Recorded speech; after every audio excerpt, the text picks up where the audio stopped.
hükümet tarafından son günlerde bir takım düzenlemeler üzerinde çalışıldığı, bu kapsamda okullarda ana dilde eğitim hakkının tanınacağı ancak bunun özel okullarla sınırlı tutulacağı belirtilmektedir. Geçiş aşaması olarak özel okullarda ana dilde eğitim hakkının tanınması olumlu bir adımdır.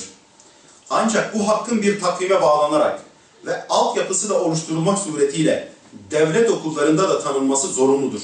Yoksa sadece özel okullarda verilecek olan ana dilde eğitim hakkının halkın büyük kısmının beklentilerine cevap veremeyeceği aşikardır.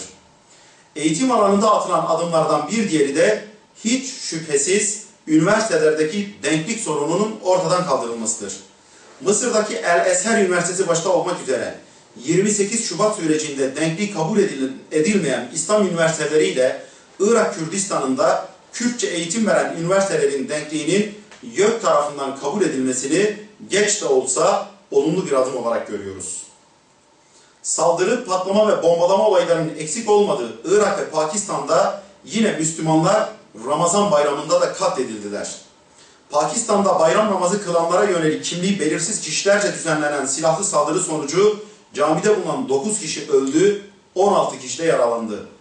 Bayramın son gününde Irak'ın başkenti Bağdat ve Kerkük'te bombalı araçlarla düzenlenen saldırılarda en az 60 kişi öldü, 140 kişi de yaralandı. Müslüman ülkeler için sıradan haberlere dönüşen bu insanlık dramının bir an önce son bulmasını Rabbimizden İslam beldelerini huzura, barışa, kardeşliğe ve vahdete kavuşturmasını diliyoruz. Amerika'nın Hiroşima ve Nagasaki'ye atom bombası atarak yüz binlerce insanı katletmesinin üzerinden 68 yıl geçti.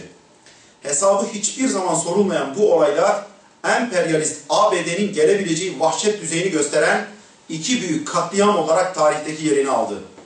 ABD 2. Dünya Savaşı'nda her iki kente yönelik gerçekleştirdiği nükleer saldırılarda toplam 360 bin sivili katletmişti.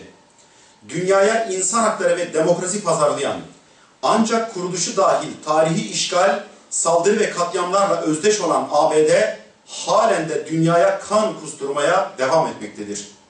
Afganistan, Irak, Pakistan başta olmak üzere dünyanın birçok ülkesini işgal ve askeri müdahalelerle kan gölüne çeviren, gittiği yerlere kan, gözyaşı ve kaostan başka miras bırakmayan Amerika'yı ve yaptığı tüm katliamları kınıyoruz. Hiroşima ve Nagasaki katliamlarının yıl dönümü münasebetiyle katliamlara uğrayan yeryüzündeki tüm mazlumları yad ediyoruz. Bir daha bu tür katliamların yaşanmaması için ülkeleri ellerindeki tüm nükleer silahları imhaya davet ediyoruz.